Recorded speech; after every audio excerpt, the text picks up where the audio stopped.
Bem-vindos a mais um Entre Xícaras. Eu sou Daniela Barreto e hoje a conversa será sobre piadas. Mas não sobre piada pura e simplesmente.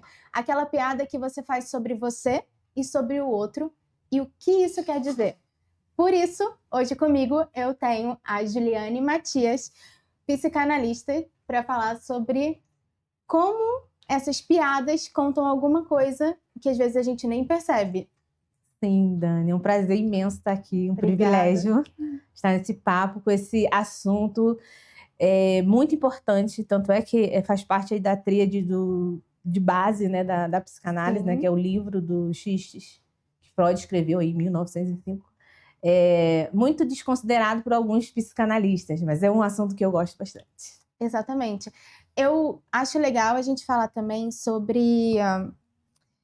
Na maioria das vezes eu chego num lugar, tô incomodada com alguma coisa, ou alguma coisa tá ali me deixando desconfortável, então eu já chego fazendo uma piada sobre isso, uma piada sobre mim mesma, para que todo mundo comece a rir. Sem perceber que isso é uma forma de proteger ou evitar que alguém fale primeiro que eu sobre aquilo e me gere um constrangimento.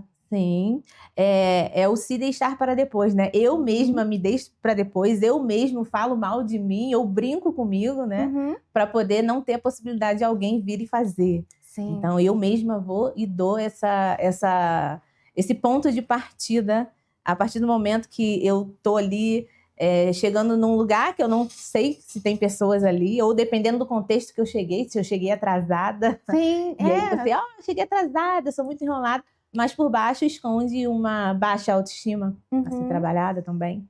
Que seria, um mecanismo de defesa, Sim, né, quando a gente faz isso. sim.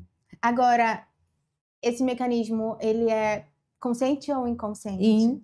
Inconsciente. Inconsciente. In Se a pessoa, não passou pela análise, né, ela age de forma inconsciente e muito mais, porque nós somos adultos cujo solo é a infância.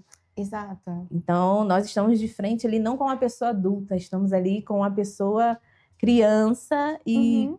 quem sabe o que aconteceu com essa criança. Sim, Então, pode ser um movimento que ela faz para ser vista. sim, o que acontece muito também, né. Tem na verdade, se a gente parar pra pensar, a maioria dos shows de comédia tem muitos xistes ali, Uhum, mas que a gente acha graça e a gente nem entende que aquilo é inconsciente sim. ou proposital, Sim, né. de forma pejorativa, Uhum. é usado para poder achar graça. Sim. E esse movimento ele é atingido a partir do momento que as pessoas acham, porque se não achassem graça, ele não iria fazer sentido. Uhum.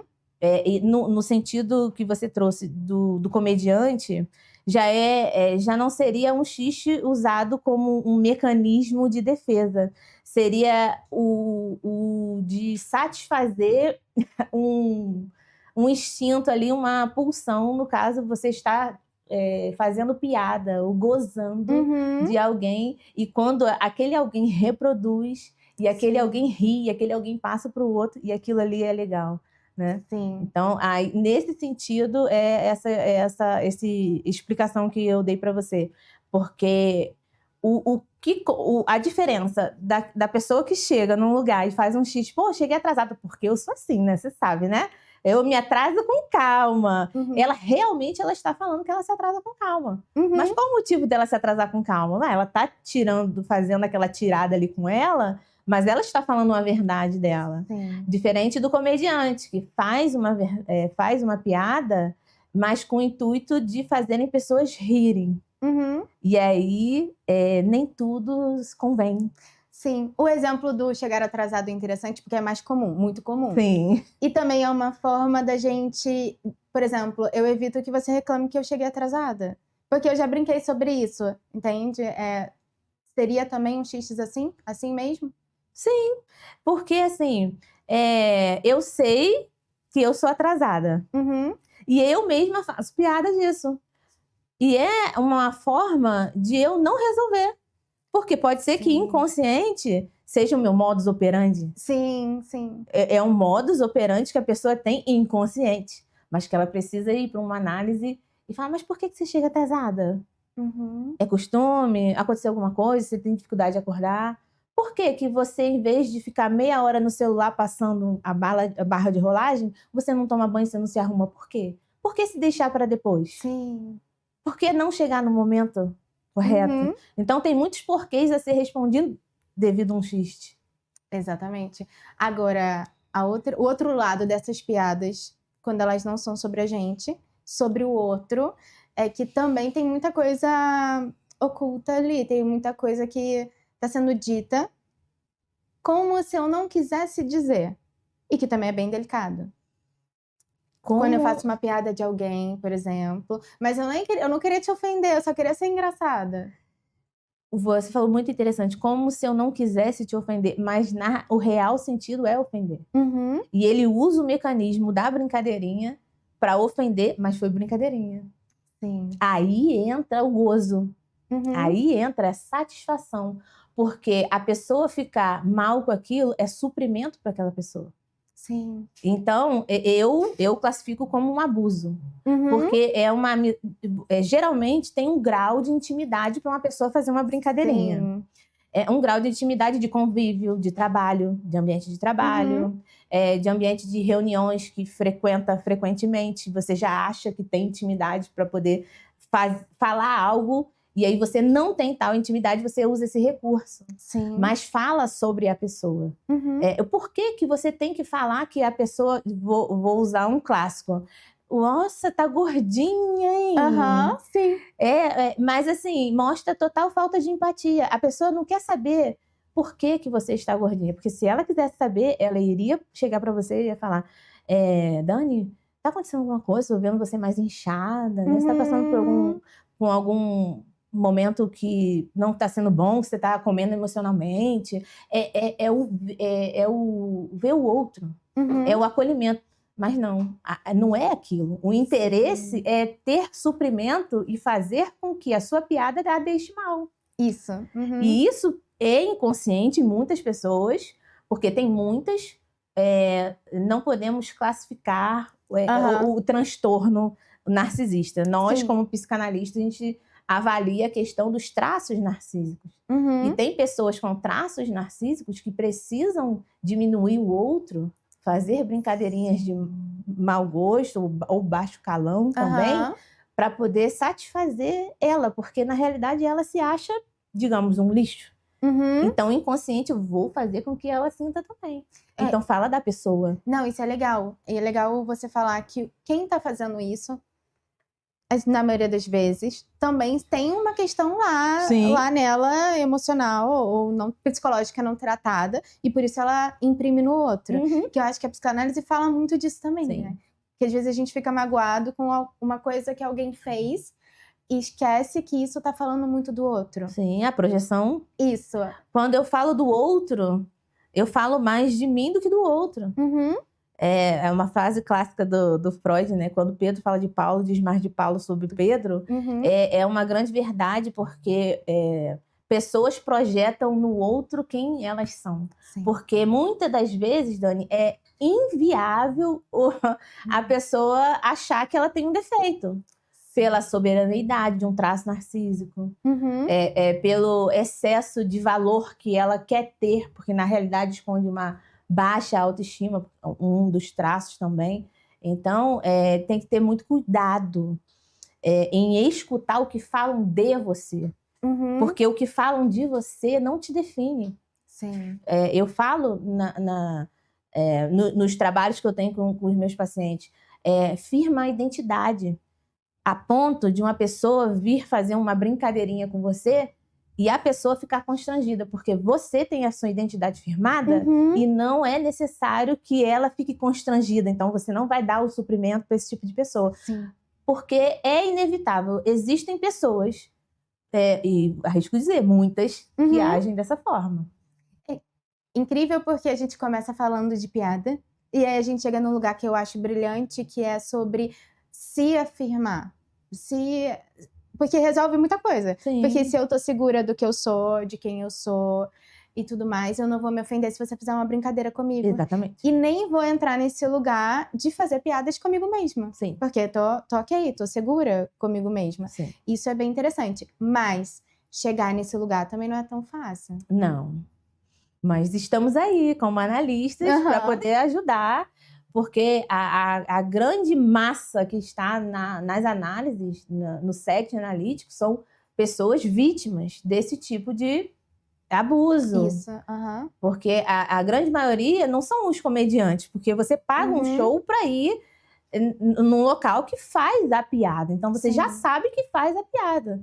Não no sentido que estamos trabalhando nesse momento, que pessoas usam de xistes, de brincadeirinhas, para falar uma verdade, mas que não é da pessoa, é dela. É o que ela acha. Sim. É o que ela está projetando em você e não é sobre você. Então, uma forma de se blindar mesmo é indo para o setting analítico, é repetindo, recordando, elaborando, firmando a identidade, melhorando a autoestima, vendo ali, né? Eu costumo falar com meus pacientes, nós temos que ver a base. A base. Qual é a sua base? Porque hoje a neurociência ela vem dizendo que você tem caminhos neurais que fazem com que você seja quem você é hoje. Sim. Mas você consegue construir novos caminhos, mas é você que tem que querer. Então, não tem síndrome de Gabriela. Você consegue ir mudando assim, sem problemas no decorrer da vida. Sim. Isso que é brilhante da gente. Mas, obviamente, precisa de acho que boa parte precisa de um apoio, sim. Porque, ainda mais hoje em dia, as coisas estão girando numa velocidade muito grande. Tem isso também, acesso à informação. Você hoje... O que antes era para você conversar com alguém, ela tinha que ser do seu bairro, ela tinha que ser da sua cidade. Hoje, alguém do outro lado do mundo pode te ofender, porque tá na internet, principalmente quando você é uma figura pública. Então, e que a maioria de nós hoje somos, quando você tem um perfil social. E tem isso também, porque essa piada, essa oportunidade de machucar o outro também tá mais fácil hoje do que era anos atrás. Só que teve isso que você falou sobre o comediante. Eu vou me sentir mais ferida quando é alguém mais próximo do que se eu estiver vendo um grande artista fazendo uma piada, por exemplo. Eu vou me sentir mais machucada se for alguém mais próximo. Agora, você tem algum caso, e é essa pergunta, é surpresa mesmo, tem algum caso que você acha que chegou para você por causa disso, por causa de ofensas ou por causa de brincadeiras e que a pessoa internalizou muito isso, que precisou vir tratando? Olha, teve um clássico que me marcou muito, que foi o burnout por afetos. O burnout por afetos são aquelas... a rádio corredor. É o que falam. Muitas piadas também são faladas. Esse caso em específico, ela chegou a um burnout porque... não tinha comunicação assertiva. E o que eu mais trabalho é comunicação assertiva. Você tem que saber se comunicar. Sim. Porque as pessoas não entendem subentendido.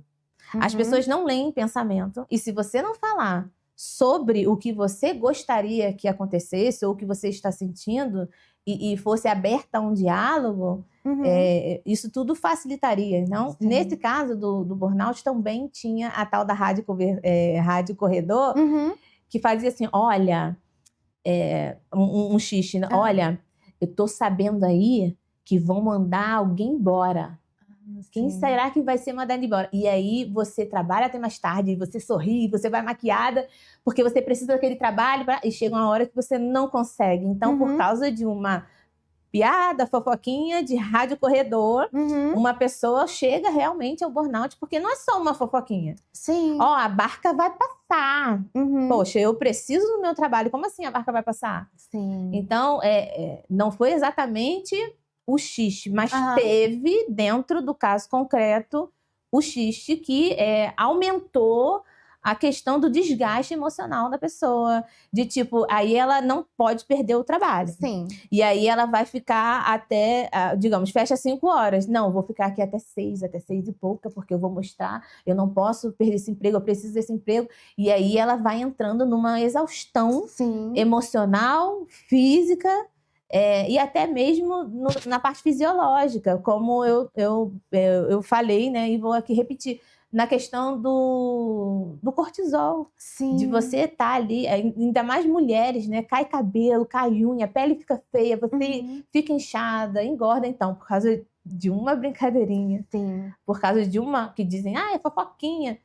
Acontece. Então, o caso específico de xiste não tenho, mas um caso que foi agravado por coisas que não eram verdade, eram brincadeirinhas de mau gosto, como as de 1º de abril.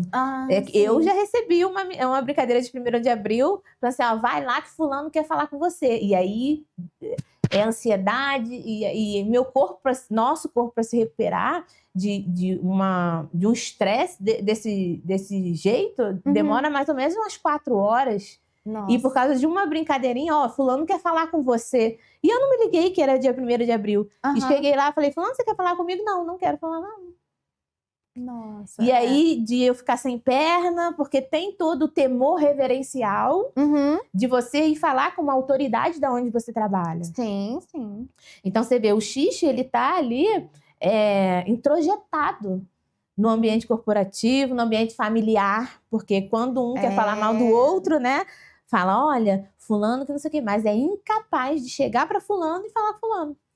Isso é brilhante, né? Porque se eu quisesse realmente que você prestasse atenção nisso, eu chegava e falava com você, não fazer uma piada sobre isso. Mas meio que, de novo, volta à questão do autoconhecimento, porque se a gente escuta no ambiente de trabalho que a barca vai passar, mas eu sou muito segura de que faço um bom trabalho, de que não tenho falhas no que eu faço, eu também não tenho por que ficar tão desesperada com aquilo, né? Você então, pegou. Mas é uma construção. Sim, não é tão construção, simples. Porque a busca muito maior não é por autoconhecimento, quando deveria. Eu defendo isso, eu defendo muito o autoconhecimento.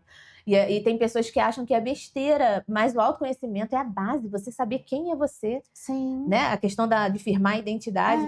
Mas não, a grande maioria vai porque precisa trabalhar alguma coisa. Vai porque ficou doente em algum lugar, ficou doente em alguma área. Paciente com alopécia, paciente com compulsão alimentar. Sim. Esse caso que eu te falei tinha uma compulsão alimentar também, porque comia as emoções. Então, para você ver, eu defendo muito, é corpo, mente e espírito. Sim. Então, temos que trabalhar a tríade, essa é a tríade de sucesso.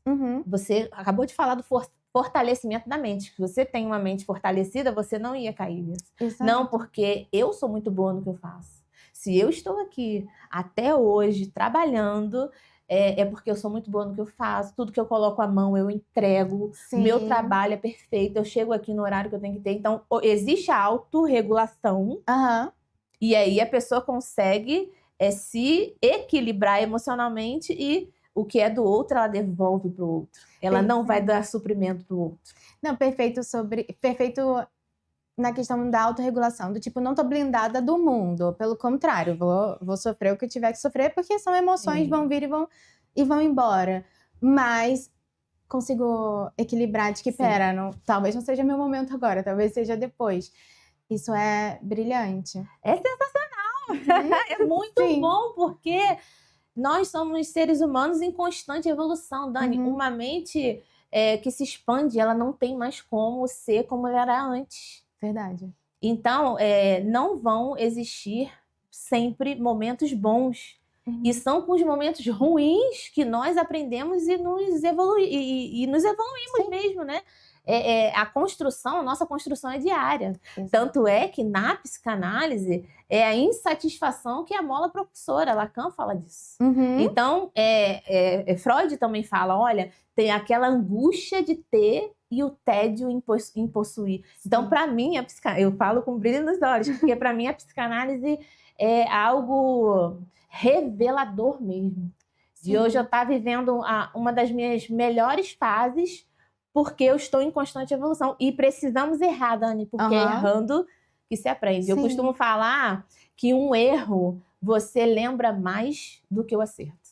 Sim. O nosso cérebro, ele tem essa capacidade de fixar mais o ruim, porque ele te previne de um perigo, ele previne você de tirar a sua vida. Nós temos essa ansiedade boa, Sim. Esse mecanismo no nosso cérebro. Então, eu trabalho tranquilamente, errei, vou consertar o que eu posso consertar. Vitimismo não tem lugar na minha vida, porque eu não sou uma vítima, eu sou vitoriosa. Sim. Né? Olha só toda a minha trajetória, onde eu tô. Exato. No Entre Xícaras, falando de um assunto que não aborda somente uma brincadeirinha, aborda um todo. Sim, aborda questões muito delicadas e que no dia a dia a gente não pensa nelas, porque pra mim é só uma brincadeirinha mesmo. Pra mim eu tô só fazendo uma piada, tô só quebrando um gelo e na verdade talvez não. Mas essa conversa foi brilhante. Eu super te agradeço por estar aqui. O que eu queria deixar, e eu acho que essa conversa tem que deixar pra gente, é que a gente reflita sobre talvez essa brincadeirinha, ou aquilo que a gente acha que é só uma brincadeirinha. Tem muito mais coisa ali por trás e muito mais coisa que a gente precisa tratar. Então, talvez essa brincadeirinha seja um alerta do que eu preciso prestar atenção, até no outro. Sim. Então, muito obrigada, Nada, Ju. foi um Muito prazer, obrigada a prazer quem foi acompanhou meu. até aqui. Até o próximo café.